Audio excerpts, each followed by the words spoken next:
Gracias por acompañarnos semanalmente en el estudio de la Palabra de Dios. Hoy hablaremos acerca del verdadero Josué. Es el estudio de esta semana. Vamos a repasarlo. Y vamos a ver que la tipología es una de las principales formas en que los autores neotestamentarios utilizan el Antiguo Testamento. Tienen sus raíces en la historia y la teología. En el Antiguo Testamento los tipos son como previsiones históricas que anticipan las realidades que trae Jesús. Y en ese sentido, la tipología es una forma de profecía a través de eventos, más que a través de palabras. Y la tipología también tiene sus raíces en la teología porque Dios guía los eventos, selecciona individuos específicos y establece instituciones que proféticamente prefiguran las realidades redentoras desencadenadas por Jesús.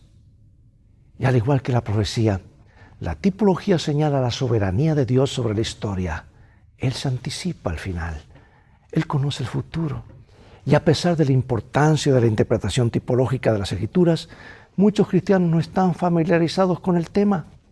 Algunos toman literalmente esto, lo otro, y se arma allí pues un problema porque no saben cómo interpretar la Biblia. La Biblia se interpreta a sí misma y la tipología tiene mucho que ver en esto, en ese paralelismo. Así que el estudio de Josué ofrece una excelente oportunidad para aprender sobre la tipología, o sea, los ejemplos bíblicos o hechos que ocurrieron que representan algo que está más allá y considerar los criterios para identificar los tipos en el Antiguo Testamento, su cumplimiento en el Nuevo Testamento y la relevancia práctica de la tipología en el caminar adventista actual. A través de esta tipología, que destaca los patrones de Dios a lo largo de las Escrituras, las personas pueden comprender su soberanía sobre la historia y su constante misericordia hacia la humanidad, a pesar de la pecaminosidad persistente de sus hijos. La historia es la plataforma sobre la cual Dios revela su amor por la humanidad. Por eso los adventistas somos historicistas, seguimos la línea historicista, no futurista o aplicando las cosas de una manera errática, sino a través de una forma lineal. Y esta revelación se desarrolla a través de varias etapas, intrínsecamente ligadas a las expresiones únicas del pacto eterno entre Dios y su creación. Y estas expresiones forman la columna vertebral de la tipología. Los patrones que se encuentran en la tipología de Josué resaltan el deseo de Dios de salvar a su pueblo para que pueda disfrutar de su presencia y descansar sin temor en su increíble amor. Bueno, es hora de abrir nuestras Biblias, ¿verdad? Así que vamos al libro 1 de Corintios, capítulo 10, versículo 11, y en unos segundos más continuaremos con el estudio de este día, el verdadero Josué.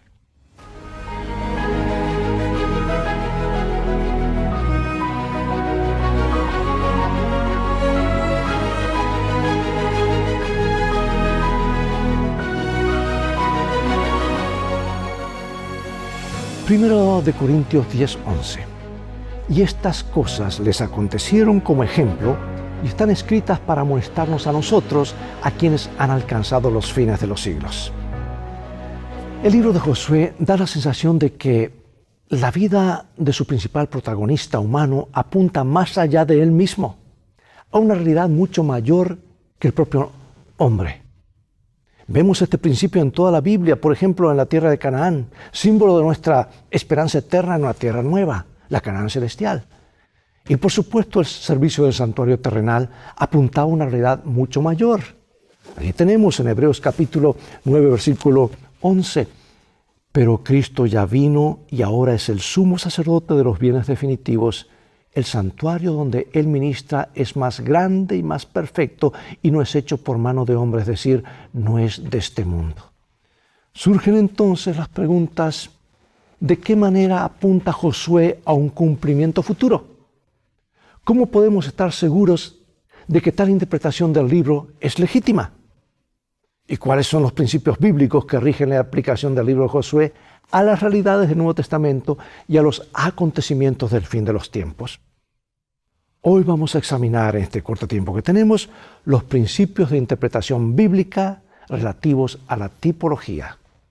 Y estudiaremos cómo la propia Biblia contiene indicadores de tipología y cómo la vida de Josué prefigura el ministerio del Mesías, Joshua o Josué o Jesús, y apunta a realidades que tienen que ver con la iglesia y con la consumación de la historia humana.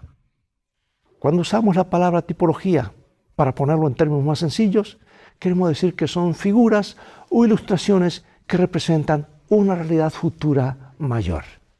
Veamos ahora algunos ejemplos de tipología o ejemplos de una realidad futura mayor en Romanos, en 1 Corintios y en Hebreos.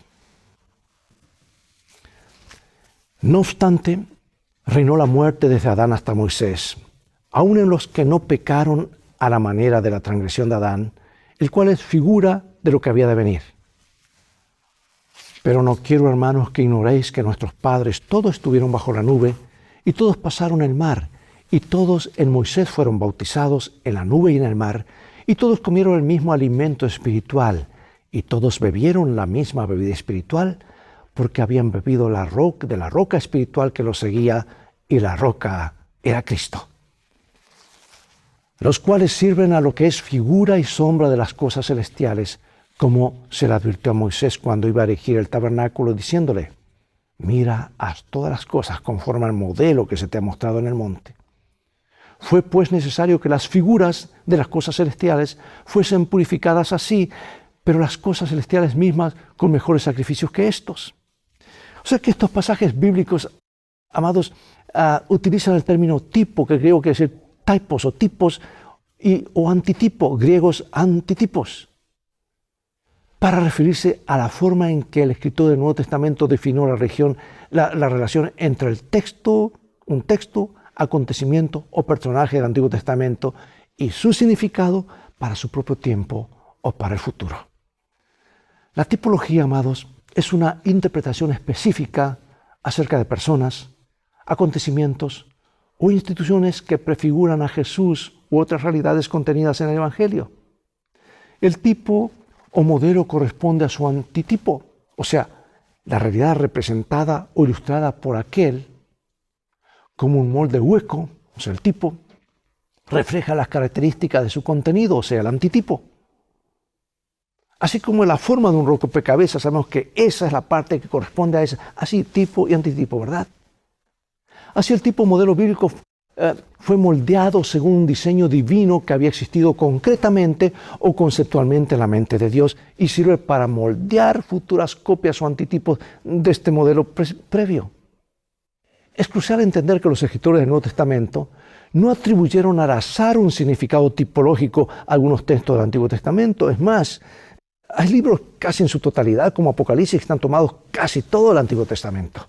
No hay nada de nuevo, pero se los explica el tipo y el antitipo. Un tipo del Antiguo Testamento siempre es confirmado como tal en los escritos proféticos antes de que adquiera un cumplimiento antitípico en el Nuevo Testamento. Así que descubrimos que el propio Antiguo Testamento proporciona la clave para identificar y aplicar los tipos en las Escrituras.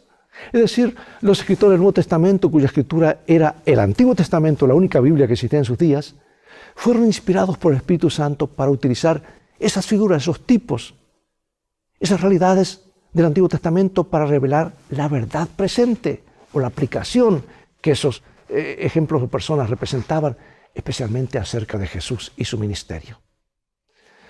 Los intérpretes de la Biblia no pueden decidir arbitrariamente qué constituye un tipo bíblico o cómo se aplica ese tipo particular en el Nuevo Testamento y más allá. Ninguna profecía es de interpretación particular, dice el mismo apóstol.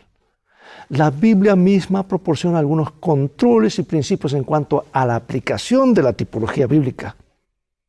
Del mismo modo, el Nuevo Testamento despliega el cumplimiento antitípico de un tipo o modelo previo en tres fases distintas: en la vida de Cristo, el cumplimiento cristológico; en la experiencia de la iglesia, el cumplimiento eclesiológico; y tres, al final de los tiempos, el cumplimiento escatológico. Y podemos encontrar estos tipos y antitipos en toda la Biblia.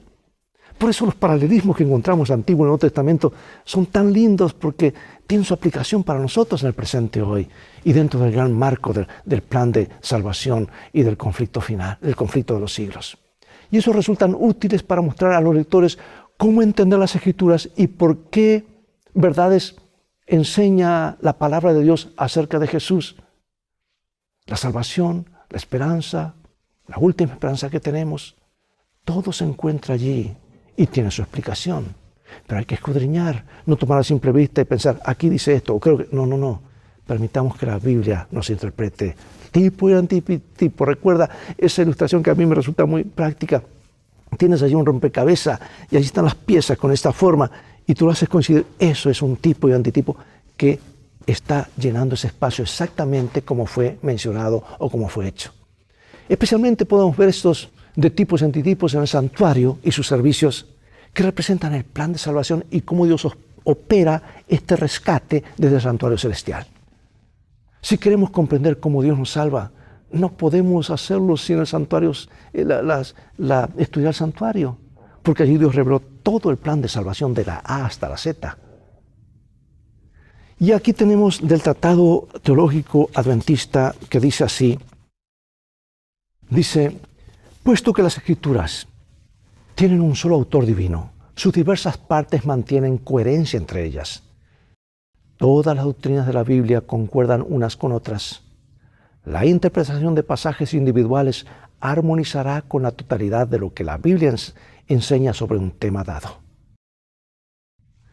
Bueno, aquí hay una perfecta coherencia, ¿verdad? La pregunta es, ¿qué hacer cuando te resulta difícil entender el significado de ciertos textos bíblicos?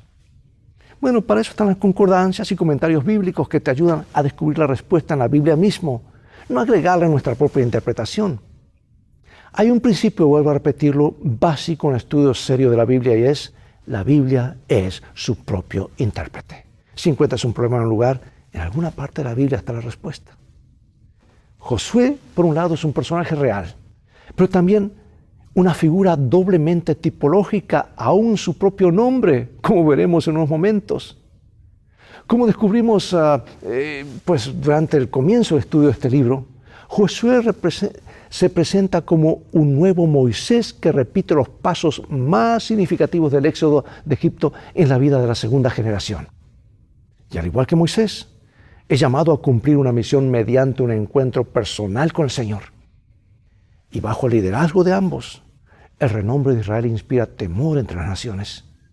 Moisés lidera a Israel en el cruce del Mar Rojo, mientras que Josué lo hace en el cruce milagroso del Jordán.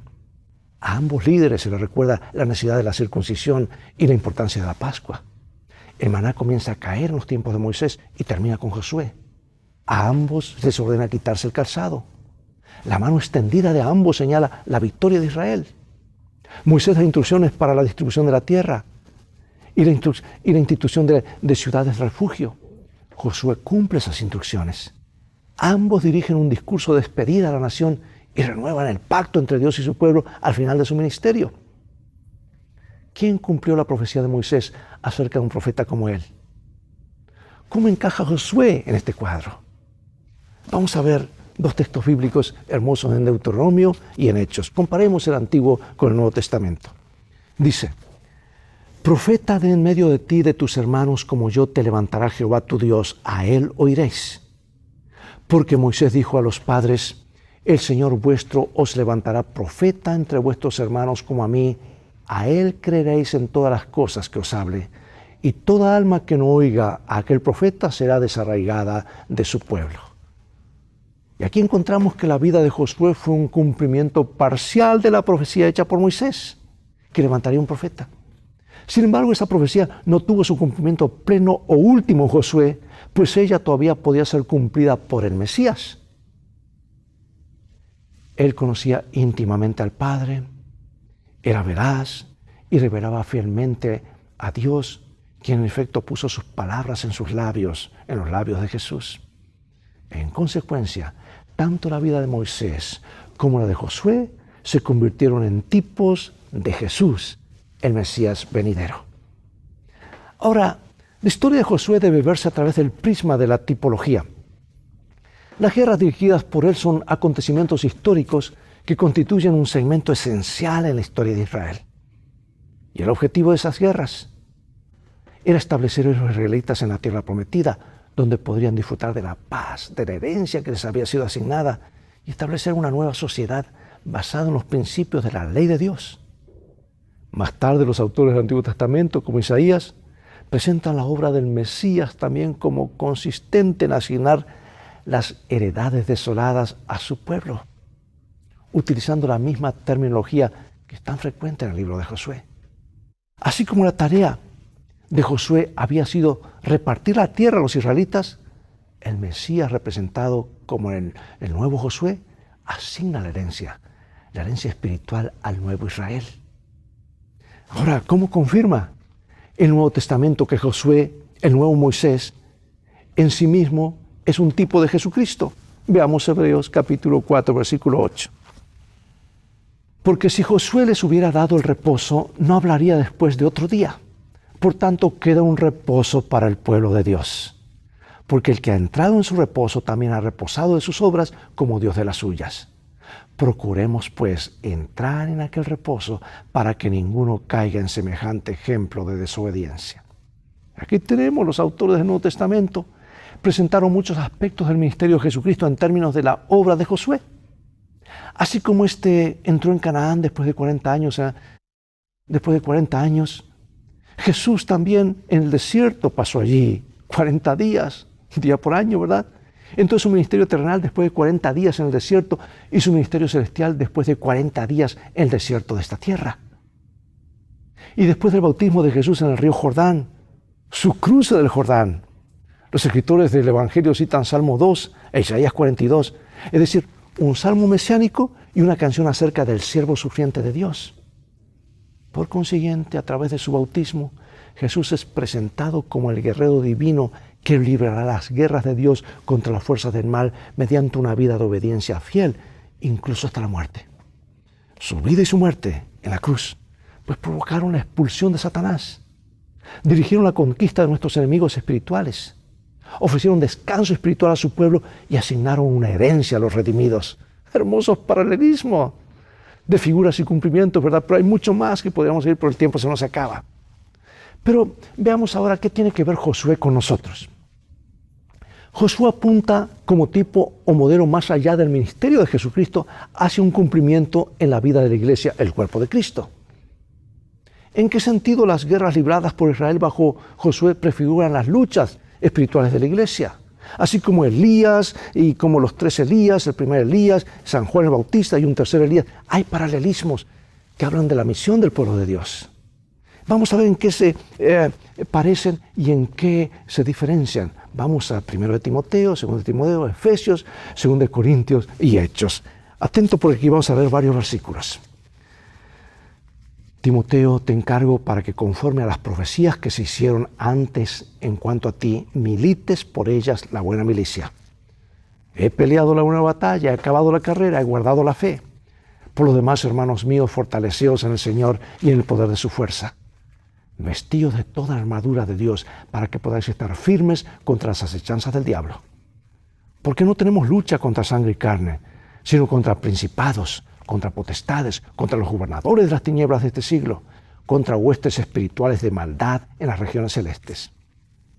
Pues, aunque andamos en la carne, no militamos según la carne, porque las armas de nuestra milicia no son carnales, sino poderosas en Dios para la destrucción de fortalezas, derribando argumentos y toda altivez que se levanta contra el conocimiento de Dios, y llevando cautivo todo pensamiento a la obediencia de Cristo. Y ahora, hermanos, os encomiendo a Dios y a la palabra de su gracia, que tiene poder para sobreedificaros y daros herencia con todos los santificados. Dime si no tenemos también nosotros guerras antes de obtener la herencia. Pero la victoria está asegurada gracias al gran Josué, Jesucristo. Los escritores del Nuevo Testamento reconocen el cumplimiento eclesiológico relativo a la iglesia de la tipología de Josué. Los miembros del cuerpo de Cristo, la iglesia, participan en una guerra espiritual contra las fuerzas del mal. No obstante, disfrutan del reposo de la gracia de Dios y de las bendiciones de su herencia espiritual. Vamos a ver qué dicen los siguientes textos acerca del cumplimiento final de la tipología de Josué. Vamos a 1 Pedro, Colosenses y Apocalipsis. Para una herencia incorruptible, incontaminada e inmarcesible, reservada en los cielos para vosotros, sabiendo que del Señor recibiréis la recompensa de la herencia, porque a Cristo el Señor servís, y subieron sobre la anchura de la tierra y rodearon el campamento de los santos y la ciudad amada. Y de Dios descendió fuego del cielo y los consumió. Y oí una gran voz del cielo que decía: He aquí el tabernáculo de Dios con los hombres, y Él morará con ellos, y ellos serán su pueblo, y Dios mismo estará con ellos como su Dios. Aquí está el cumplimiento final de la tipología de Josué. Ocurrirá en ocasión de la segunda venida de Jesucristo. Este aspecto apocalíptico, escatológico de la tipología. La vida de Josué reflejaba a tal punto el carácter de Dios que ciertos aspectos de ella adquirieron un carácter profético que presagiaba la actividad y la persona del Mesías. Y desde nuestra perspectiva histórica, el Mesías ya ha venido. Su ministerio no necesita ser prefigurado, pero seguimos teniendo el privilegio de reflejar su carácter, que es la gloria de Cristo, que Cristo anhela compartir con sus discípulos y que puede llegar a ser nuestra si contemplamos su carácter, el carácter de Cristo. Cuanto más contemplemos a Jesús, más reflejaremos la belleza de su carácter. Y esto es fundamental en nuestro caminar diario con Cristo.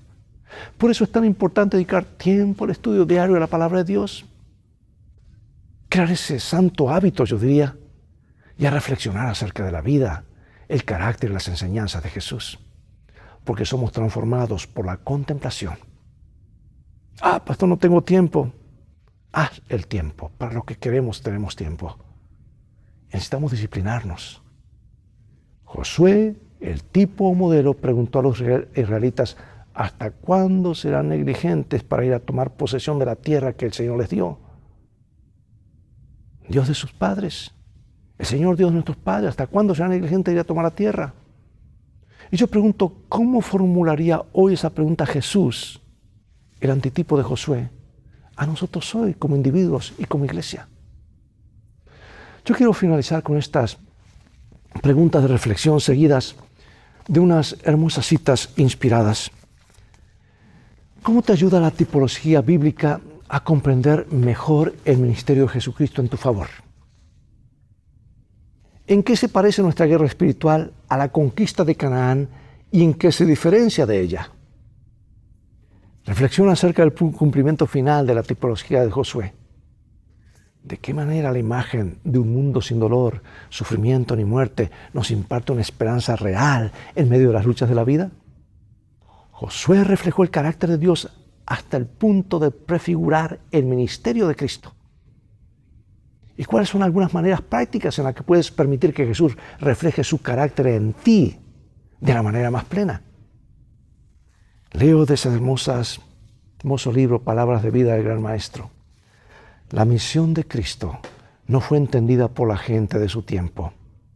Las tradiciones, las máximas y los estatutos de los hombres ocultaron de su vista las lecciones que Dios proponía transmitirles.